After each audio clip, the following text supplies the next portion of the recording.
এখন আমি দাঁড়িয়ে রয়েছি তারকেশ্বর ওয়েলকাম গেটের সামনে। তো আজকে আমি তোমাদেরকে দেখাবো যে রাস্তার আপডেট দেবো, তাই কোথায় কি হচ্ছে বা কিভাবে নতুন করে কিছু সাজানো হচ্ছে, লাইট লাগানো হচ্ছে কোথায়। আগের বারে যে জায়গাগুলো খামতি ছিল এইবারে সেই জায়গাগুলোই নতুন করে নতুন কিছু হতে চলেছে, তো সেইগুলোই আমি আপনাদের কাছে তুলে ধরতে চাই। রাস্তার দু সাইডে ব্যারিকেড করা হয়েছে যাতে ভক্তরা বাঁক রাখতে পারে, আর তার পাশেই গাছগুলিতে লাগানো হচ্ছে সুন্দর সুন্দর লাইট। আমি এখন দাঁড়িয়ে রয়েছি তারকেশ্বর ওয়েলকাম গেটের সামনে, আর তোমরা দেখতেই পাচ্ছ ওয়েলকাম গেটকে খুব সুন্দর করে লাইট দিয়ে সাজানো হচ্ছে। ভক্তদের সুবিধার কথা মাথায় রেখে তারকেশ্বর ওয়েলকাম গেটের দুপাশে করা হয়েছে ছোট ছোট পরিষেবা ক্যাম্প। রাস্তায় যেই জায়গাগুলো খারাপ ছিল সেই জায়গাগুলিতে মেরামতের কাজ চলছে, যাতে ভক্তদের যাত্রাপথে কোনো অসুবিধা না হয়। আর আমি এখন রয়েছি কাশী বিশ্বনাথ মন্দিরের সামনে, আর কাশী বিশ্বনাথ মন্দিরের ভেতরে কি হচ্ছে সেটাই তোমাদেরকে ঘুরিয়ে দেখাবো। সুন্দর করে দু সাইডে বাঁশ দিয়ে প্যান্ডেল করা হচ্ছে, আর ভেতরে পরিষ্কার করা হচ্ছে। তোমরাও এইখানে এলে কাগজপত্র, প্লাস্টিক, জলের বোতল ডাস্টবিনে ফেলার চেষ্টা করো, পরিবেশটাকে পরিষ্কার পরিচ্ছন্ন রাখার চেষ্টা করবে। সামনেই রয়েছে বাবা কাশী বিশ্বনাথ, যেখানে উঠে আমরা সবাই জল ঢালি, আর এই দিকে চলছে বাবার মাথায় জল ঢালা।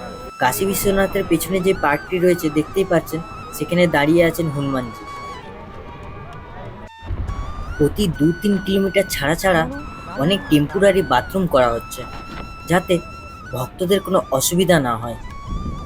রাস্তার যেখানগুলিতে পিচ উঠে গিয়েছিল সেখানগুলিতে আবার পিচ দিয়ে মেরামতের কাজ চলছে, যাতে ভক্তদের যাত্রাপথে কোনো অসুবিধা না হয়। তোমরা দেখতেই পাচ্ছ এই যে এখানে টেম্পোরারি বাথরুমগুলো করা হয়েছে, নিচটা পুরো সিমেন্ট দিয়ে তৈরি করা হয়েছে, আর উপরটা টিনের চালা দিয়ে দেওয়া হয়েছে। আর রাত্রেও যাতে না অসুবিধা হয় তার জন্য লাইট লাগিয়ে দেওয়া হয়েছে।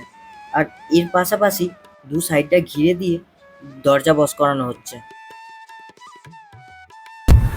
এই যে রাস্তার দুপাশে সারি সারি লাইট লাগানো হচ্ছে, ঠিক আছে।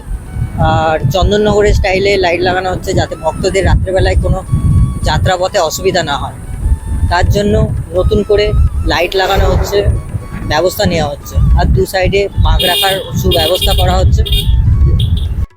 তারকেশ্বরের বাবার মন্দির যেতে যে রাস্তাটা পড়ছে, তো যেটা দিয়ে বাবার মন্দির যাওয়া হয় ওই রাস্তাটা সম্পূর্ণ কাজ হচ্ছে, রিপেয়ারিং করছে রাস্তাটা। যেই জায়গাগুলো খারাপ আছে সেই জায়গাগুলোই রিপু করা হচ্ছে, যাতে সাধারণ মানুষের বা ভক্তদের কোনো অসুবিধা না হয়। এই যাত্রা সম্পূর্ণ করতে যাতে কোনো অসুবিধা না হয় তার জন্য দ্রুত গতিতে কাজ সম্পন্ন করার চেষ্টা করা হচ্ছে। আর বাবার মন্দির ঢোকার রাস্তায় দুপাশে দেয়াল পেন্টিং করা হয়েছে, খুব সুন্দর সুন্দর বাবার ছবি দেয়ালে পেন্টিং করা হয়েছে। আর পার্কিংয়েও চলছে দেয়াল পেন্টিংয়ের কাজ। এটা হলো বাবার মন্দিরে ঢোকার মেন গেট। এই জায়গাটাকে নতুনভাবে রং করা হয়েছে, সাজানো হয়েছে, আর পুকুরের পাশে রাস্তাগুলিকে ঘিরে দিয়ে সুন্দর করে রং করে দেওয়া হয়েছে, যাতে কোনো অঘটন বা দুর্ঘটনা না ঘটে। আর পুকুরের মাঝখানে হবে লেজার লাইট শো। আর এটাই ছিল রাস্তার সম্পূর্ণ আপডেট।